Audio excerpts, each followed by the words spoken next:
नमस्कार, मी गणेश तुकाराम शिंदे आपणा सर्वांचं आपल्या अण्णा या यूट्यूब चॅनलवर स्वागत करत आहे। 3.5 शक्तिपीठापैकी एक असलेल्या तुळजापूरच्या तुळजाभवानीचा जसा नवरात्र महोत्सव सर्व महाराष्ट्रात लोकप्रिय असतो, महाराष्ट्रातील भक्तजन तिच्या दर्शनाला येतात, तसंच तिची धाकटी बहीण म्हणून ओळखल्या जाणाऱ्या कळंब तालुक्यातील येरमाळा येथील येडेश्वरी देवीच्या नवरात्र महोत्सवात पण संपूर्ण महाराष्ट्रातून तिचे भक्त तिच्या दर्शनाला येत असतात। तिच्या डोंगराला खेटा घालतात, परड्या उजवतात आणि विविध धार्मिक कार्यक्रम पार पडत असतात। आई येडेश्वरीचा नवरात्र महोत्सवास 22 सप्टेंबरला घटस्थापनेपासून प्रारंभ होणार आहे आणि त्यानंतर दररोज 10 दिवस वेगवेगळ्या अलंकारात वेगवेगळ्या तिच्या तांदळाच्या याच्यात तिची येडेश्वरीची पूजा अर्चा होणार आहे। या नवरात्र उत्सवात दररोज संध्याकाळी छबिण्याची मिरवणूक, त्याचबरोबर आराधी गीतं आणि इतरही सांस्कृतिक आणि धार्मिक कार्यक्रम तिथं मंदिरावर होणार आहे। 2 ऑक्टोबरला विजयादशमी निमित्त शिमोल्लंघनाचा कार्यक्रम येडेश्वरीच्या मंदिरावरच्या डोंगरावरच पार पडतो। तिथं मागं जे तुळजाईचं मंदिर आहे त्या ह्याच्यापर्यंत येडेश्वरीची पालखी जाते आणि सीमेचं उल्लंघन झालं असं मानलं जातं। या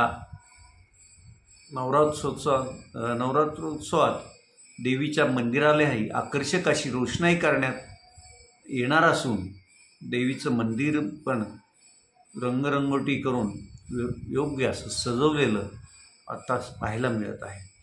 या नवरात्रोत्सवात भाविकांनी मोठ्या संख्येने यावं असं आव्हान श्री येडेश्वरी देवी मंदिर ट्रस्टनं केलेलं आहे आणि येरमाळा ग्रामपंचायतनंही येरमाळा गाव ते येडेश्वरी देवीपर्यंत रात्रोही विद्युत दिव्याची सोय येडेश्वरी मंदिर रस्त्यावर केलेली आहे। तर या येडेश्वरी देवीच्या नवरात्र उत्सवाच्या निमित्तानं एस.टी. महामंडळ पण जादा गाड्याची व्यवस्था करणार असल्याची माहिती कळंब आगारानं दिलेली आहे।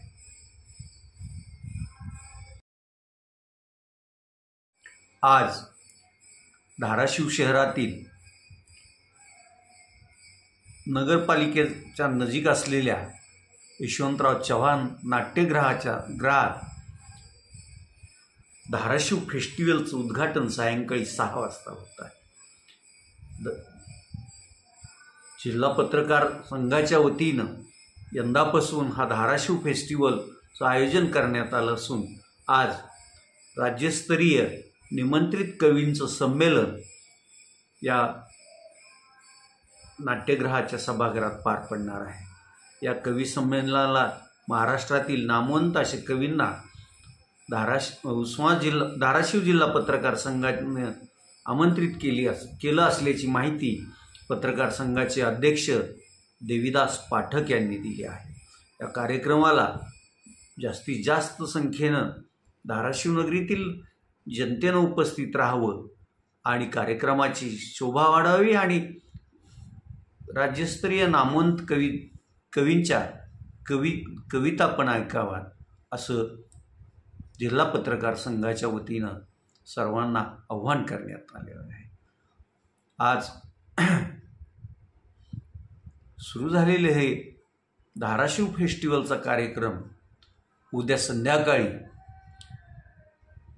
भोपाळी ते भैरवी या महाराष्ट्रभर नव्हे तर जगातही अनेक ठिकाणी गाजलेल्या कार्यक्रमानं उद्या सांगता होणार आहे आणि या 2 कार्यक्रमात चा मर्यादितच यावर्षीचा धाराशिव फेस्टिवल राहणार असून दरवर्षी धाराशिव फेस्टिवलचं आयोजन करण्यात येणार असल्याची माहितीही जिल्हा पत्रकार संघाच्या सर्व पदाधिकाऱ्यांनी दिलेली आहे.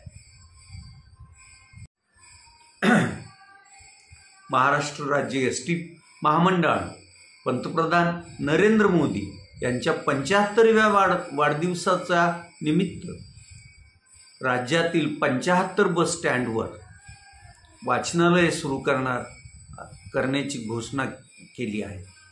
परिवहन मंत्री तथा धाराशिव जिल्ह्याचे पालकमंत्री असलेले प्रताप सरनाईक यांनी आज माध्यमांशी बोलताना पण ही घोषणा केली आणि राज्य परिवहन महामंडळानं या बाबतचं प्रसिद्धीपत्रक पण जारी केलेलं आहे. या वाचनालयात महाराष्ट्रात मराठीतील नामवंत साहित्यिकांच्या कादंबऱ्या, कथा, आत्मचरित्र अशी विविध प्रकारची पुस्तकं, त्याचबरोबर वर्तमानपत्र, दररोजची वर्तमानपत्र, महामंडळाच्या बसस्थानकावर येणाऱ्या प्रवासी आणि त्यांच्या सोबतच्या व्यक्तींना वाचायला मिळणार आहे.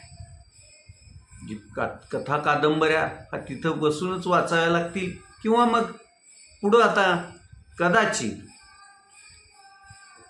सभासदाची नोंद पण घेतली जाऊ शकेल आणि मग कथा कादंबऱ्या घरी पण नेऊन वाचकाला वाचता येतील.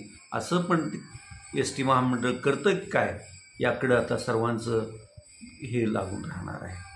हा एस टी महामंडळ परत प्रवाशाची संख्या वाढावी, उत्पन्नाचं साधनं वाढावी, यासाठी लोकांना आकर्षित करण्यासाठी जे विविध योजना आणि विविध कार्यक्रम आखले जात आहेत त्यापैकीच हा वाचनालयाचा कार्यक्रम असून याला आता प्रवासी आणि त्या परिसरातील लोक कसं प्रतिसाद देतात याकडं सर्वांचं लक्ष लागून राहणार आहे.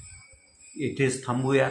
आपण आपल्या अण्णा हे यूट्यूब चॅनल सबस्क्राईब करा, लाईक करा आणि कमेंट्स पण.